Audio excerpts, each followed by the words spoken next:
Pacifica, this is Democracy Now! People can come in, but they have to come in through the ports of entry, and that to me is a very important thing. We're not letting them in, but they're trying to flood our country. Once again, a federal judge blocks a Trump ban on migrants, this time Trump's asylum ban, weeks after the president announced new immigration rules to deny asylum to migrants who enter the country outside ports of entry. We'll speak with one of the lawyers who sued the Trump administration over the ban, Center for Constitutional Rights legal director Bahar Azmi. Then, less than a month after a gunman opened fire at a Pittsburgh synagogue, killing 11 Jewish worshippers, we speak with investigative reporter A.C. Thompson on the rise of neo-Nazis in America. Over the past few years, I've been reporting on a resurgent white supremacist movement. I've seen its ideas migrate into the mainstream. I've seen violence in cities across the country. And now this, what looks to be the deadliest attack on the Jewish community in American history. And I fear there will be more to come. On the same day Robert Bowers opened fire in the Pittsburgh synagogue, a neo-Nazi he was communicating with took his own life in Washington, D.C. The man's brother has since been arrested on weapons charges. The brothers were both linked to the violent white supremacist group Atomwaffen. All that and more coming up. Welcome to Democracy Now!, democracynow.org, the War and Peace Report. I'm Amy Goodman. A federal court in California put a temporary halt Monday to President Trump's order denying asylum to anyone who enters the United States outside a legal port of entry. Trump announced the move earlier this month, apparently in response to the Central American migrant caravans he turned into a major flashpoint in the run-up to the midterm elections. U.S. District Judge John Tiger, who ruled on the case, wrote, "Whatever the scope of the president's authority, he may not rewrite the immigration laws to impose a condition that Congress has expressly forbidden. Failure to comply with entry requirements, such as arriving at a designated port of entry, should bear little, if any, weight in the asylum process," unquote. After headlines, we'll speak about Trump's asylum ban with Bahar Azmi of the Center for Constitutional Rights. The Trump administration will begin to draw down the nearly 6,000 troops stationed at the U.S.-Mexico border as early as this week, with all active-duty military expected to leave their stations within a month. In the run-up to the midterm elections, President Trump deployed military troops to the border to protect against what he called an invasion of Central American migrants, at one point suggesting he could send up to 15,000 troops. Defense Secretary Jim Mattis visited soldiers last week and admitted there was no clear long-term plan for the military deployment. This comes as CNN is reporting President Trump is planning to grant new authority to troops to use military force against migrants if they determine the migrants pose a threat of violence to Border Patrol officers. The Pentagon had previously denied a request from Homeland Security to allow troops to perform law enforcement duties, which could constitute a violation of the Posse Comitatus Act. As more migrants from several Central American caravans arrive at the Mexican border city of Tijuana, some local residents are protesting their presence, echoing language used by President Trump, referring to the migrants as an invasion and chanting Mexico first. Some demonstrators clashed with police as they protested outside a migrant shelter Sunday. This is Honduran migrant Karina Morzales addressing the recent protests. They have the right to protest because they don't like that we're here. But in spite of everything, they, the Mexicans, are good people. They are the same as us, but we're only passing through. We won't stay here. An estimated 3,000 Central American migrants are in Tijuana to request asylum in the United States, with more arrivals expected in the coming days. In Chicago, a gunman shot and killed 3 people at Mercy Hospital Monday. The victims include a doctor, a police officer, and a pharmacy technician. technician. The gunman was also killed at the scene. Chicago police said the shooter was previously in a relationship with the first victim, Dr. Tamara O'Neill, who was shot outside the hospital in the parking lot before the shooter ran inside the hospital when police arrived on the scene. The other two victims were identified as pharmacy resident Dana Less and police officer Samuel Jimenez. The majority of domestic violence deaths involve firearms. A study by the gun control advocacy group Every Town for Gun Safety found the majority of mass shootings between 2009 and 2016 were committed by intimate partners or family. Earlier this month, doctors around the country started sharing photos of bloodied scrubs and operation rooms on social media after NRA told doctors to, quote, stay in their lane after the release of new recommendations from the medical community to reduce gun violence. The photos went viral on social media with the hashtags Stay in My Lane and This is My Lane. The death toll for the Northern California Camp Fire has now reached at least 79. The number of missing persons has dropped to 700. The wildfire is now 70% contained as search and rescue efforts continue in Paradise, which was decimated by the flames, with nearly 12,000 homes destroyed and over 150,000 acres burned. With area shelters filled to capacity, displaced residents now face the question of where to go. Hundreds of people living in a Walmart parking lot in the city of Chico were asked to leave over the weekend, although many camps were still up Monday. This is displaced resident Amy Shepard. As of right now, we're just making it day by day, hoping that we can get back up to our property and start to rebuild our lives again. So now life is very hard, especially with the little ones, trying to keep them happy and healthy and fed. And the food has been given free by so many sources. People are just outsourcing everywhere. They're coming with food, and so that's not been a problem. As clothing, too, they're helping with. Meanwhile, rain is forecast in Northern California from Wednesday through Friday, prompting a flash flood warning for the region as major storms threaten to further complicate living conditions for those sleeping outdoors, as well as hamper ongoing search efforts. The Washington Post reports the Justice Department considered breaching the confidentiality of U.S. Census data and sharing the information with law enforcement officials. A 2017 email between a Justice Department attorney and the acting Assistant Attorney General John Gore reportedly suggested avoiding questions from a Democratic Congress member about whether census data could ever be shared with law enforcement in case, quote, related issues come up later for renewed debate, unquote. This comes as several lawsuits are challenging the Trump administration's efforts to include a citizenship question on the 2020 census. Advocates say the move could deter immigrants from completing the census and could impact everything from redrawing of congressional maps to the allocation of federal funds. The Guardian is reporting members of the billionaire Sackler family could soon face criminal investigations over their role in fueling America's opioid epidemic.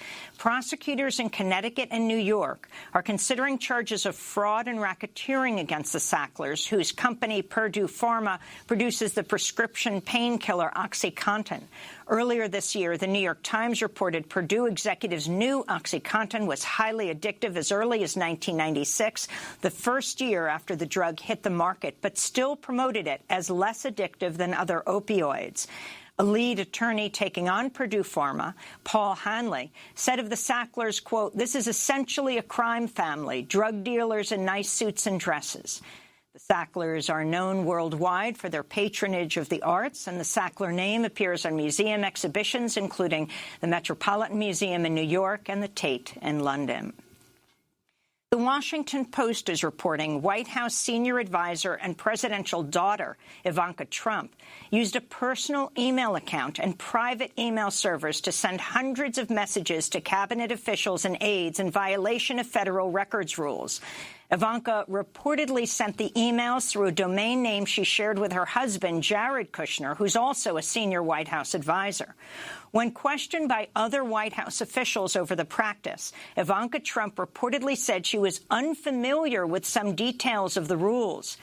Ahead of the 2016 election, Donald Trump repeatedly led chants of "lock her up" at campaign rallies as he attacked his opponent Hillary Clinton over her use of a private email server she used as Secretary of State.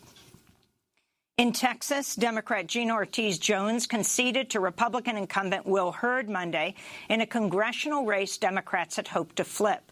So far, Democrats have claimed 37 seats in the House of Representatives in these new elections. 3 Democratic senators are suing to remove Matt Whitaker from his role as acting attorney general, saying the appointment is unconstitutional and aimed at derailing special counsel Robert Mueller's investigation. In a statement, Rhode Island Senator Sheldon Whitehouse said, quote, "The stakes are too high to allow the president to install an unconfirmed lackey to lead the Department of Justice, a lackey whose stated purpose, apparently, is undermining a major investigation into the president," unquote. Joining the lawsuit are Senators Mazie Hirono of Hawaii and Richard Blumenthal of Connecticut. 16 Democratic Congress members and Congress members-elect released a letter Monday saying they oppose Nancy Pelosi's bid to resume her role as House Speaker in January. They write they're, quote, "committed to voting for new leadership in both our caucus meeting and on the House floor," unquote. 2 of the letter's signatories are in races that have yet to be called. Pelosi will need 218 votes in order to secure the House leadership position. So far, no challengers to Pelosi have been announced. Long-serving Congressmember John Lewis has joined other lawmakers in supporting incoming New York Congressmember Alexandria Ocasio-Cortez's call for a Green New Deal. Lewis is the highest-profile Congress member so far to back Ocasio-Cortez's resolution to create a bipartisan committee that would work on a plan to bring the U.S. to a carbon-neutral economy and adopt 100% renewable energy. The proposal for the committee also seeks to bar lawmakers who've accepted money from the fossil fuel industry. Other lawmakers who support the formation of the committee include Congress members Ro Khanna, Carolyn Maloney, and the incoming Deb Haaland, Ilhan Omar, and Rashida Tlaib.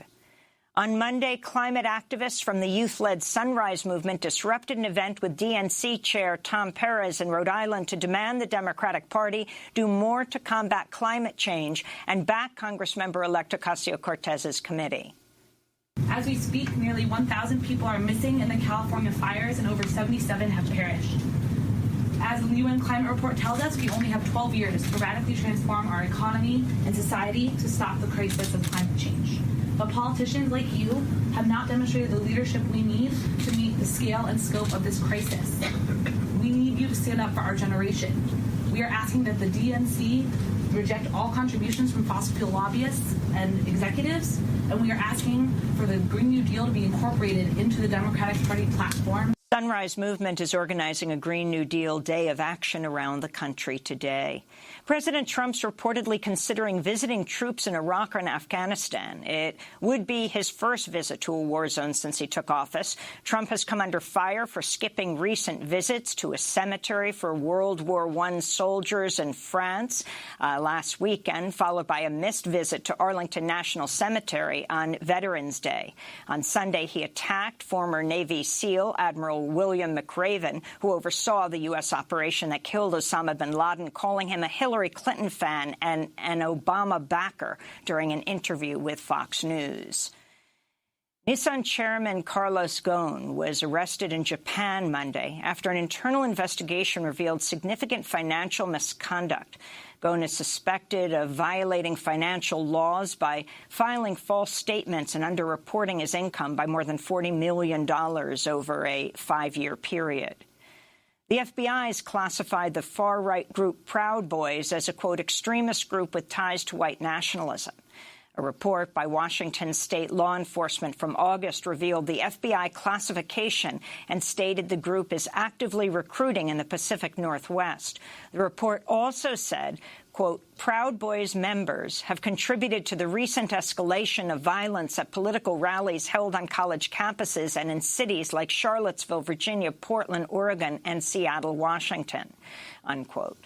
Last month, New York police charged members of the group with rioting and assault after they attacked anti-fascist protesters on the streets of New York City after a talk given by leader Gavin McInnes at the Metropolitan Republican Club. Later in the broadcast, we'll speak with investigative reporter A.C. Thompson about the rise of neo-Nazis in America. In the Gaza Strip, an Associated Press camera operator was shot in the leg and wounded Monday while covering a protest near Israel's heavily militarized separation barrier. Witnesses report 47-year-old Rashid Rashid was nearly 2,000 feet away from the fence when he was shot by an Israeli soldier. Rashid suffered multiple bone fractures above the ankle and will need surgery. He was filming from an elevated area looking down on the protest wearing a blue helmet and a vest with the word press clearly written on it. The White House fully restored CNN correspondent Jim Acosta's press credentials Monday, one day after threatening to reimpose its ban when a judge's temporary order expires in 2 weeks. CNN announced the news, saying their lawsuit was no longer necessary. Newly elected Minnesota Congressmember Ilhan Omar is at the forefront of a move to overturn a long-standing ban on headscarves and other religious headwear on the House floor. Omar is the first Somali-American elected to the U.S. House of Representatives and will become, along with Rashida Tlaib of Michigan, the first Muslim women in Congress. And those are some of the headlines. This is Democracy Now!, democracynow.org, The War and Peace Report. I'm Amy Goodman. And I'm Juan Gonzalez. Welcome to all of our listeners and viewers around the country and around the world. We begin today's show in California, where a federal judge has temporarily halted President Trump's new asylum ban, which attempted to deny asylum to anyone entering the country from outside of a legal port of entry. Trump announced the move earlier this month as he escalated his attacks on the Central American migrant caravans. People can come in, but they have to come in through the ports of entry, and that to me is a very important thing. We're not letting them in, but they're trying to flood our country. Well, on Monday, U.S. District Judge John Tiger put a temporary halt on the order, writing, quote, "Plaintiffs and the immigrants they represent will suffer irreparable injury if the rule goes into effect pending resolution of this case. Asylum seekers will be put at increased risk of violence and other harms at the border, and many will be deprived of meritorious asylum claims. The government offers nothing in support of the new rule that outweighs the need to avoid these harms." In response to the court's ruling, ACLU attorney Lee Gallant, who argued the case, said, quote, "This ban is illegal, will put people's lives in danger, and raises the alarm about President Trump's disregard for separation of powers. There's no justifiable reason to flatly deny people the right to apply for asylum, and we cannot send them back to danger based on the manner of their entry. Congress has been clear on this point for decades." We now go to San Francisco, where we're joined by one of the lawyers who sued the Trump administration over the ban. The Center for Constitutional Rights legal director, Bahar Azmi. Welcome back to Democracy Now!, Bahar. Can you explain the judge's ruling and how significant this is? Good morning, Amy. Yeah, this is another important judicial ruling checking arbitrary executive action by the Trump administration. In this case, attempting to overrule 40 years of clear congressionally mandated asylum law by the stroke of a pen. Congress has written very clearly in the Immigration and Nationality Act that individuals are entitled to apply for asylum, whether they whether they enter the United States at a port of entry and subject to routine inspection, or whether they enter outside a port of entry, whether they cross what the government would say unlawfully. And that's a protection that codifies the United States obligation, very long-standing and important international human rights principles, which recognizes that refugees fleeing often unspeakable violence need to have a safe haven without being so regulated by the government. And in light of the sort of practical reality that refugees fleeing violence, often with nothing more than the clothes on their backs, don't necessarily understand the difference between a port of entry and other places to enter. So this is a significant victory for the rule of law and for the basic protections, humanitarian protections of asylum law. And Barry, the law even stipulates not just people who have crossed illegally into the United States, but also people who are interdicted in international waters or in U.S. waters, but who seek asylum as well, doesn't it? I think the interdiction piece on international waters is a little bit tricky. But what's totally unambiguous is that the individuals who are entering the United States across the southern border are entitled to apply for asylum and make a case that they have a well-founded fear of persecution and may suffer violence, torture, or death, or return to their home countries. It was interesting that Judge Tiger said the government offers nothing in support of the new rule that outweighs the need to avoid these harms. The government offers nothing. Can you compare what Trump tried to do here with what he did when he first came into office with the so-called Muslim ban? That was a really significant point that the judge made, and throughout the hearing expressed deep skepticism about the factual basis for this rule. And in a way, it looks a lot like the Muslim ban, and I think is in many ways motivated by the same hostility towards non-citizens, and so the Muslim ban is a sort of attempted total shutdown of Muslims in airports, and this combined with other actions that reflect deep hostility to the asylum laws looks like an attempted shutdown of the southern border to Central and Southern Americans. And it's true, there was no evidence to justify this so-called emergency action. The Trump administration talked about a crisis, but the truth is migration to the southern border are at historically low rates, and apprehensions by Customs and Border Protection at outside of ports of entry are also at historic lows, a fraction of what they were in the year 2000. And so, this is gratifying because sometimes in courts of law, as opposed to in presidential press conferences or these one-off proclamations, courts can hold the executive branch to an obligation of reason and evidence, and rationality. And I think what the court implicitly recognized here is this is arbitrary action that is unlawful. What about the procedural issue that this order was issued without any public notice or chance for public comment or any of the normal procedures that would come about as a result of this kind of administrative decision? Yeah, that's a very important point as well. They issued this the federal law, congressional law requires that when agencies make substantial changes to agency rules, they have to publish them and invite notice and comment.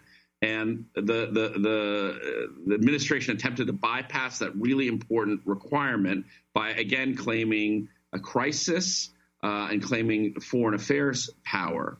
But there is no crisis, as the judge implicitly recognizes, that would permit the administration to bypass notice and comment. And there's no, the court was rightly skeptical of this sort of broad claim of foreign relations power, emergency executive power. And what's critical about the attempt to forego the notice and comment process, which at its core is an attempt to ensure transparency and democratic accountability and prevent bureaucratic error by bypassing it in this case and preventing our clients, who are prominent grassroots immigrant rights organizations that are expert in migration patterns and the consequences and impacts on asylum seekers. they were denied the opportunity to correct the false and misguided assumptions that underlie this executive order. And had they been able to provide notice and comment, they would have been able to inform the public that there is no migration crisis, that caravans are, in fact, routine and done in order to protect the safety of migrants, that apprehensions are at historic lows, and that the attempted rationale here of the administration of the sort of a tidy attempt to incentive to channel people out from outside of ports of entry to ports of entry is just wildly unrealistic given the realities on the ground. So, Bahir, I mean, given the fact that this order was so obviously in contradiction to existing law, and as devoted as President Trump's attorneys may be to him, they know how to read the law. What do you think was behind this effort of the Trump administration to declare this ban? Well, I can't speak to what their lawyers were thinking, but I think, and this came through a little bit the hearing as well, given the absence of any legitimate rationale for this particular rule, this is starting to look like the obvious broad-based attack on the very nature of asylum law in this country. We can see that from not only this rule, but the family separation policy, which was designed to impose maximum cruelty in order to deter individuals from seeking asylum, from rhetoric coming from high-level administration officials calling asylum a legal loophole, despite our decades-long obligation to asylum principles. And importantly, as we've revealed in another lawsuit filed in San Diego, even at ports of entry, the administration is consistently denying individuals access to the asylum process by making misrepresentations about the unavailability of asylum, by asking the Mexican government to intercept individuals and sort of push them away from ports of entry, and by engaging in a system of metering, which is designed to slow down to a crawl the possibility of seeking asylum. And we've been hearing that there are anticipated waits of up to 6 weeks to access the asylum process, even at ports of entry in places that are extremely dangerous, and which in fact drive people in desperation to try and cross outside the ports of entry. There is a deep humanitarian crisis happening in the Northern Triangle countries, and people are fleeing unspeakable violence and persecution. And our obligation under basic human rights principles is to accept their applications and see if, in fact, they have a bona fide fear of return to their home countries. Bahir Asmi, finally, what happens now? So the judge has ruled, temporarily blocked this ban. What's the next step? He's invited both sides to make additional evidentiary and legal submissions in the coming weeks, and has ordered another hearing in a month on December 19th, where he will consider issuing a kind of final injunction, barring this rule from going into effect. But from now until then, this rule is deemed unlawful. And then eventually, depending on which side wins, this goes to the Kavanaugh Supreme Court? Hard to say eventually if it will wind up in the Supreme Court, but it would, likely either side who loses would appeal to the Ninth Circuit Court of Appeals. And then it wouldn't surprise me if it wound up in the United States Supreme Court. Well, I want to thank you very much for being with us, Bahir Asmi, legal director for the Center for Constitutional Rights in San Francisco right now, where a judge just handed down this extremely significant ruling stopping Trump's attempt to stop migrants from applying for political asylum outside of legal ports of entry. When we come back, we speak with frontline ProPublica investigative reporter A.C. Thompson on the rise of neo-Nazis in America. Stay with us.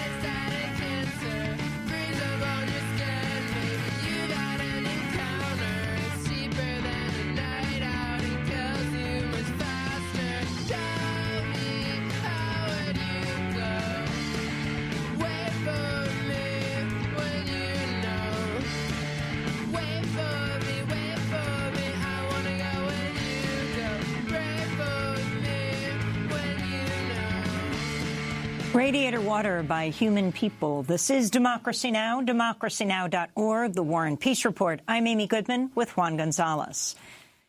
Well, nearly a month after a gunman opened fire at the Tree of Life Synagogue in Pittsburgh, killing 11 Jewish worshippers, we spend the rest of the hour looking at the rise of neo-Nazis in America. Tonight, a new documentary airs around the country by Frontline and ProPublica reporter A.C. Thompson. It's titled Documenting Hate, New American Nazis. On the perimeter, we're under fire. We're under fire.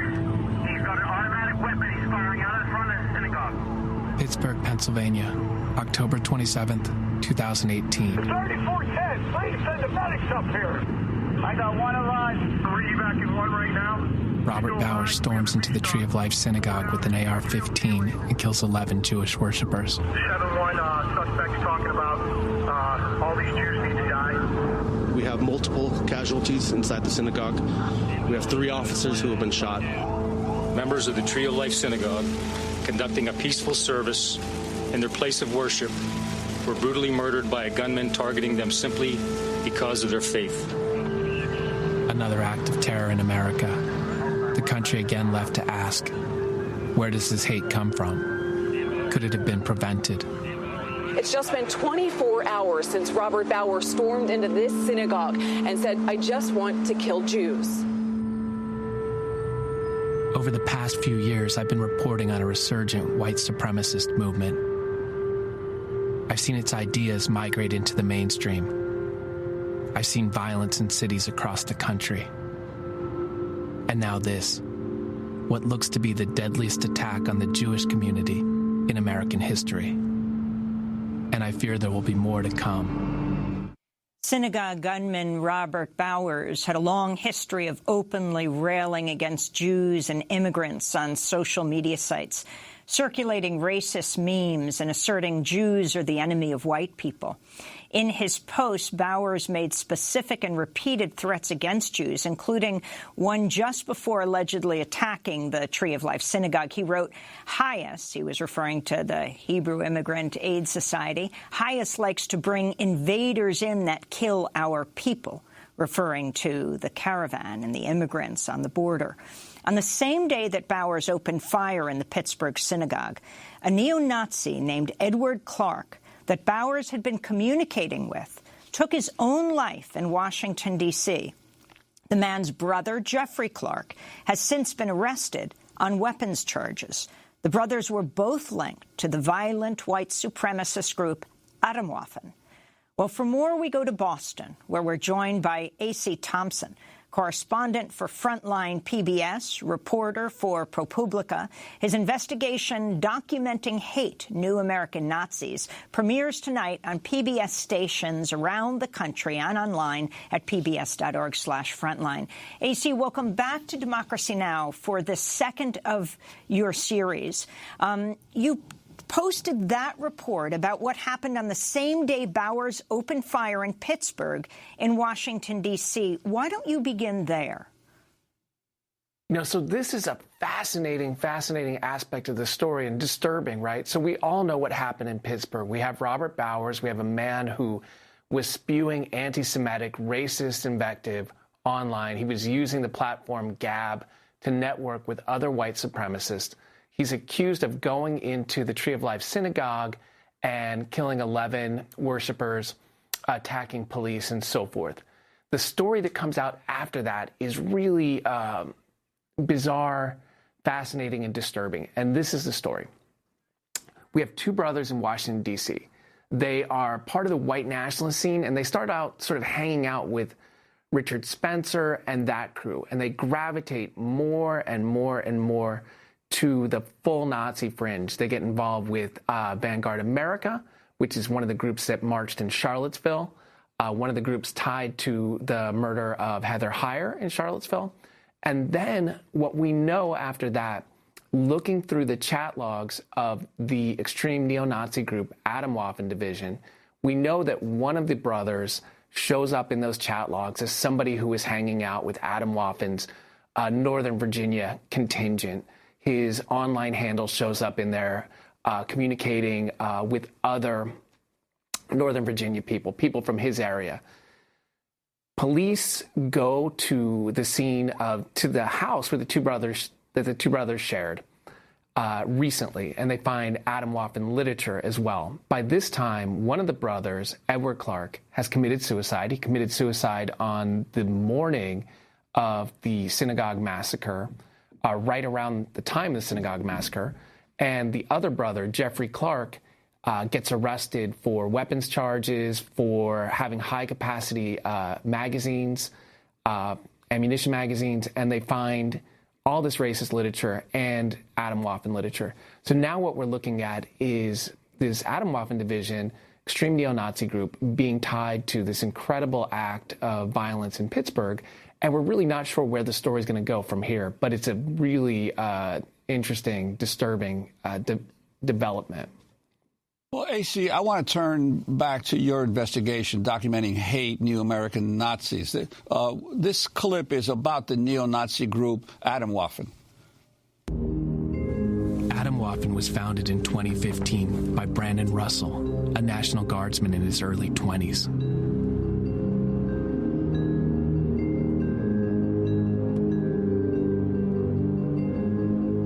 He moved into this apartment complex with 3 other members of the group.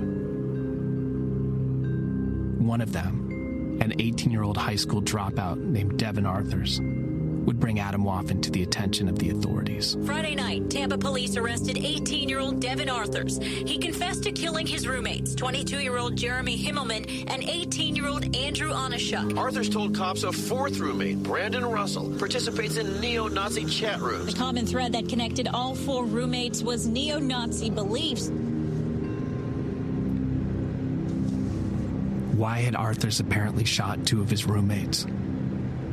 His father agreed to talk to me about what happened that day. I was working in my office, and the cell phone went off, and it was Devin. And he said, "Dad, I'm sorry. I've really messed up. I've really messed up." I said, What's the matter, buddy? What's going on? The 2 guys, the 2 that were staying or whatever, they're dead. I shot him. They upset me, and I shot him.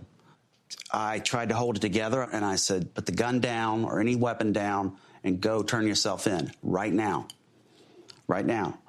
All I was hearing, I'm sorry, Dad. I'm sorry. I said, "Just turn yourself in." Alan Arthurs says Devin began gravitating to neo-Nazi ideas when he was 13 or 14 years old. So is this junior ROTC? What is? Yeah, that's ROTC in high school. He was really interested in the military. That's what he said. What do you think he was really interested in? There were 2 other brothers and another member of that ROTC that were obviously into the neo-Nazi stuff. So you think he was joining the ROTC group because there were other kids that were into Nazism in the group? Yes, definitely. And he had gone to Tampa. Arthur says his relationship with his son became increasingly strained. Because by the time we weren't talking, and I didn't even, Devin ended up dropping out of high school. He eventually moved into the Tampa apartment with Russell and the other Atomwaffen members. Did you ever talk to Devin since the incident? He said that he would not, when he figured out what Brandon was going to do, he couldn't live with himself. That's all he's ever said to me. Tampa police refused to talk to us about the case, but I obtained video of Devin Arthurs' police interview. Over and over, he tells detectives about Atomwaffen. Atomwaffen Division is a terrorist organization. It's a neo-Nazi organization that I was a part of. But the things that they were planning were horrible. They're planning bombings and stuff like that on countless people. They're planning to kill civilian life. Were they specific in their plans? Power lines, nuclear reactors, synagogues. Nuclear reactors, synagogues. That was neo-Nazi Devin Arthur in his police interview after allegedly shooting and killing 2 fellow members of Atomwaffen. A.C. Thompson, take us back to the founding of Atomwaffen and how the group has developed. It's a really interesting story. So Atomwaffen develops the way a lot of these groups develop now, out of the online world. It starts with young men conversing on a fascist forum called Iron March. And on that forum, Devin Russell would post memes about how he loved school shooters, about how he loved Adolf Hitler. He posted a picture of himself carrying a Mossberg shotgun with a T-shirt that said "Natural Born Killers" and a Nazi eagle below it. And at one point in 2015, he said, hey, I'm starting this group. I've been thinking about it for a long time. If you want to get involved, contact me.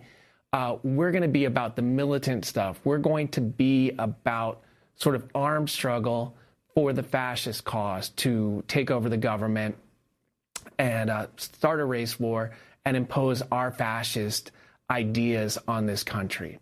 And that's how he got followers. People joined up with the group that way. And it networked using the internet, using modern communications tools, so that there have been nodes of the group created all over the country that are all sort of linked using encrypted chats, using various tools to keep them in communication. We now think there's somewhere between 50 and 80 members of the group. We know there's members in Canada. We know people in Australia have gotten involved. And we know that the group's linked to 5 different murders. What about their ideological guru that you talk about, James Mason? Who is he, and what's his relationship to the group? So James Mason was kind of an obscure figure in the neo-Nazi movement. He had been involved with the American Nazi Party of George Lincoln Rockwell. He'd been involved with other neo-Nazi groups, but he wasn't really a main player. Mason's deal is he says, hey, we're not going to create Nazism, fascism in America through the ballot box. We're not going to do it through politics. We're not going to do it through political protest. We're going to do it through the gun. And the way that we're going to do this is terrorism, assassination, acts of hyper-violence, and just general chaos. We're going to collapse the system, and then we will take charge. And that message, which he promulgated in a newsletter called Siege throughout the 80s, has been adopted by this new generation of white supremacists who say, yeah, that's what we want to do. That's the most extreme thing we can do. Let's do it. And they have sort of adopted him as their guru, as their intellectual eminence. How important are these people? How many are there? And let's go back, AC, to when President Obama first came into office. This report on the threat of white supremacy and domestic terrorists that was squelched by right-wing Congress members who demanded it not be released. Is this what they were tracking?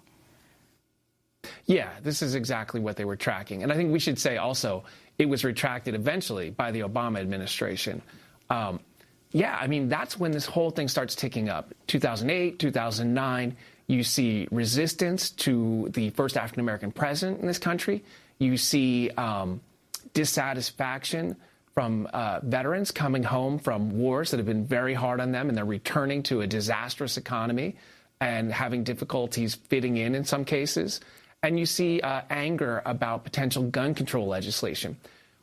What has happened since then is all these things have ticked up. They've escalated. And now we're in a much more dangerous place than even Darrell Johnson at DHS was predicting at that time. One of the things that he predicted is he said, look, I'm concerned that these returning veterans will get involved with these groups. We've seen it in the past. It may happen again. And that is exactly what's happened.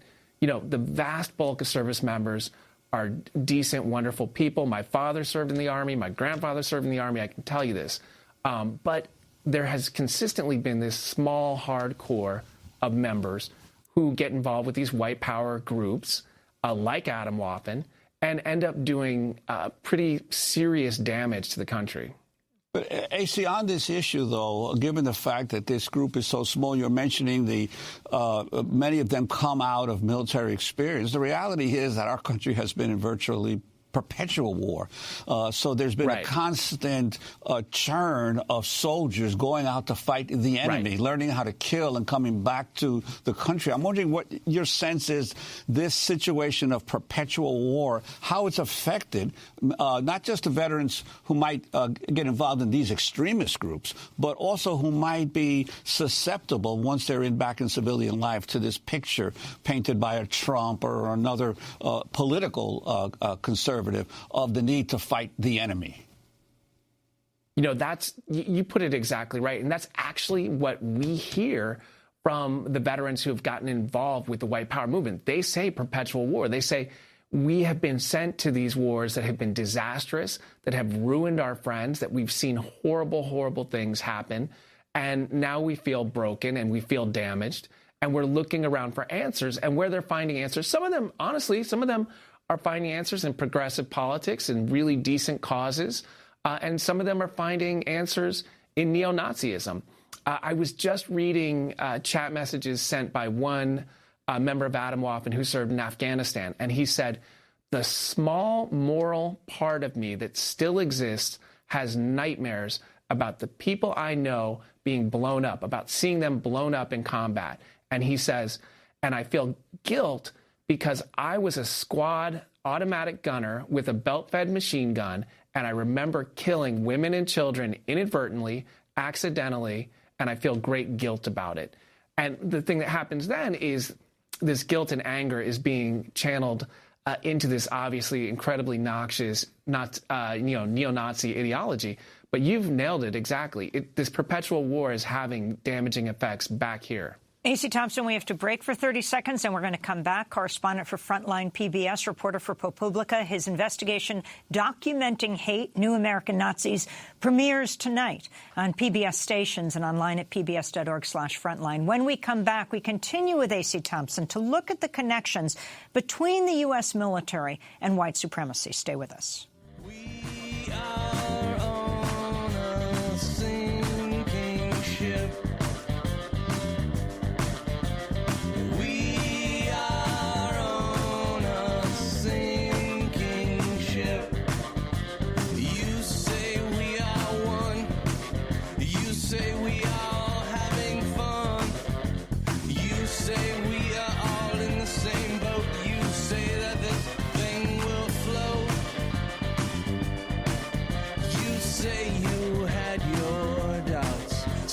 Sinking Ship by Cake. This is Democracy Now!, democracynow.org, The War and Peace Report. I'm Amy Goodman with Juan Gonzalez.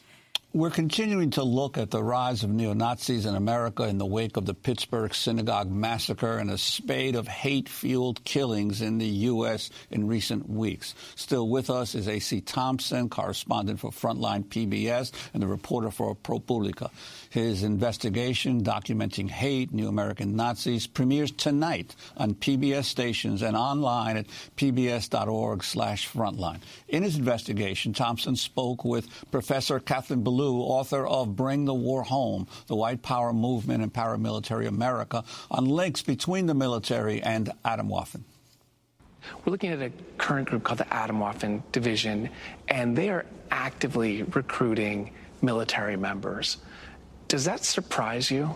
Not at all. That's a strategy pioneered by the White Power movement in the period of my study and continued throughout the post-Vietnam period. One thing to understand is that throughout American history, there's always a correlation between the aftermath of warfare and this kind of vigilante and revolutionary white power violence. So if you look, for instance, at the surges in Ku Klux Klan membership, they align more consistently with the return of veterans from combat and the aftermath of war than they do with anti-immigration, populism, economic hardship, or any of the other factors that historians have typically used to explain them.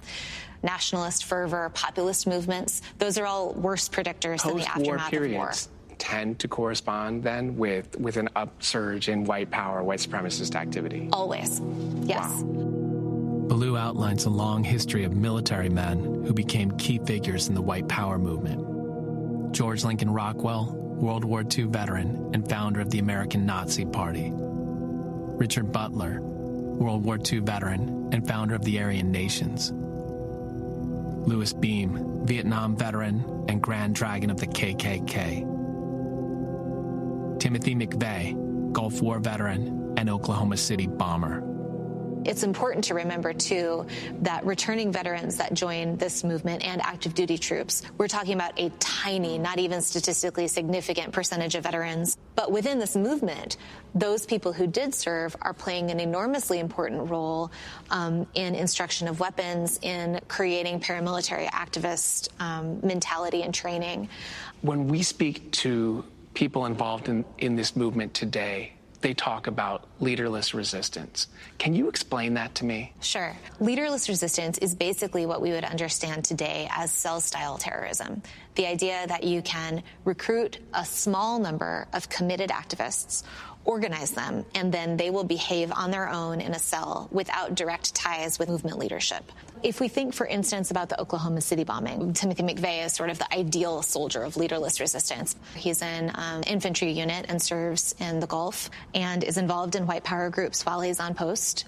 He's consistently involved in this movement right up to the moment of the Oklahoma City bombing. We know that this is part of the white power movement and an act of leaderless resistance. But we have this memory of that as an act of one person.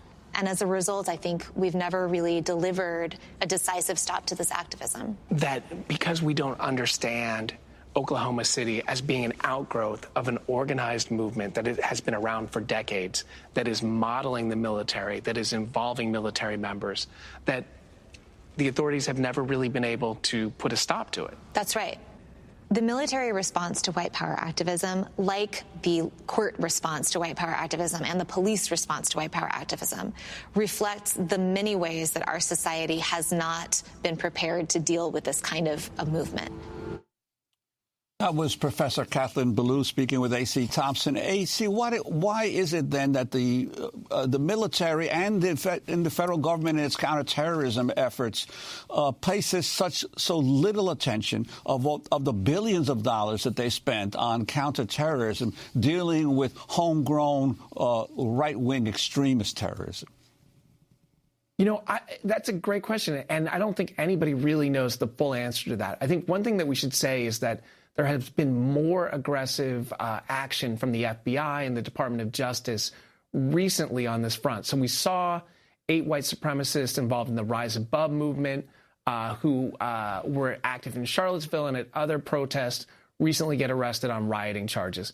We see the FBI looking at this connection between Atomwaffen and the Pittsburgh massacre. But I think in general, there has been this massive turn towards focusing on 9/11 style terrorism and this sort of like sense that the white supremacist anti-government terrorism embodied by people like Tim McVeigh, embodied by people like Wade Page, who was a neo-Nazi who went into a Sikh temple in Wisconsin and killed 6 worshipers, that is not that important. And I think that there's been a sort of loss of the expertise on white supremacist terrorism within the federal government, that everything now is jihadi-style terrorism, and that's what people focus on. And so people don't have the institutional knowledge to go after the white supremacists. A.C. Thompson, for this report, you interviewed a member of Atomwaffen, well named, you call him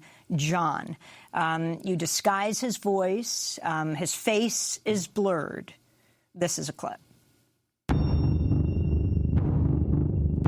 Back in New York, our Atomwaffen source, John, agreed to talk over video chat with me and my colleague Ali Winston.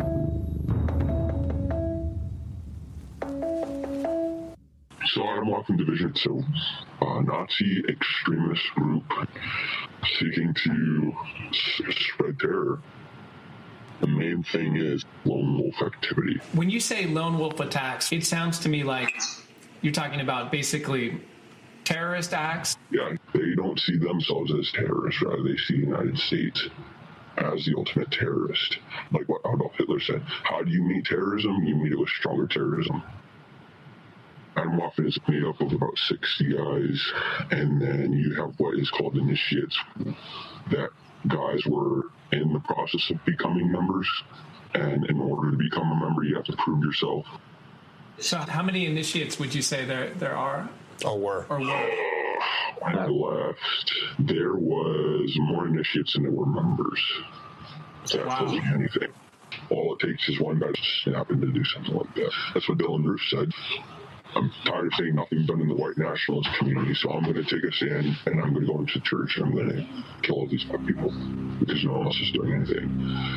Who knows? There could be another Dylan Roof and Adam Waffen. Dylan Roof, of course, is the young man who opened fire in the AME Church, the Manual Church in Charleston, gunning down African-American worshipers as well as their minister.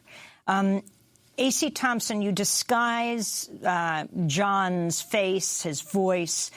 I mean, this journey you go on, confronting white supremacists or those who want to talk about them, is dangerous for yourself as well. But if you can tell us who John is, how you found him, and then when you find James Mason, him talking about Trump emboldening these people. Yeah, I mean, what I should say about John is the reason that John's voice is disguised, his identity is disguised, and same with the other former Adam Waffen member that we interview in the film, is they're not scared of the authorities. They're not scared of the public. They're scared of other current Adam Waffen members coming after them or their families and killing them. That's why they're disguised. And that's the sort of fear that people have about talking about these groups when they've been inside these terror organizations. We went out to Texas because Adam Waffen's currently sort of driven from a cell of people in Texas. Houston, Texas. There's a young man named John Cameron Denton. He goes by the online handle Rape. Everyone in the group calls him Rape. And we confronted him out at a black metal, heavy metal festival in Houston and said basically like, hey, you know, you're talking about killing people all the time. You're making threats to people online. You're celebrating mass murder. We'd love to interview you about your views. He didn't want to talk, but we did eventually get the guy, James Mason, who's sort of been the inspiration for this group, who's an advisor to the group, to talk to us. And what he said was pretty fascinating. What did he say? So, you know, we expected that he would say, overthrow the government, smash the state, impose fascism. And he did celebrate Tim McVeigh. He celebrated James Alex Fields, the man accused of killing Heather Heyer. He did say, I welcome the chaos. But the thing that he said that surprised us is he said, but, you know, I'm sort of reconsidering these days. We have Trump in office now, and I really see Trump as an ally. So I don't really know where things are going to go from here. And I'm sort of rethinking my philosophy a little bit. And that surprised us. That was a little bit of a shock to us. AC, very quickly, you have the Thousand Oaks killing of 12 people. That man served in the military. Parkland, he was in JROTC, the yoga studio killing in Tallahassee. He was in the military. In the last 10 seconds we have, how do you think this can be dealt with? Yeah, I think one key thing is that we need military authorities to really keep an eye on the types of people coming into the service and the things that they are doing in the service. And we need sort of general thoughtfulness and vigilance on this. I want to thank you so much for being with us. Again, A.C. Thompson, correspondent for Frontline PBS, reporter for ProPublica. His investigation, Documenting Hate, New American Nazis, premieres tonight, Tuesday night on PBS stations, online at pbs.org/frontline. That does it for our broadcast. Democracy Now! Produced by Mike Burke, Dina Guzder, Nermeen Sheikh, Carla Wells, Tommy Warnoff, Sam Alkoff. I'm Amy Goodman with Juan Gonzalez. Thanks so much for joining us.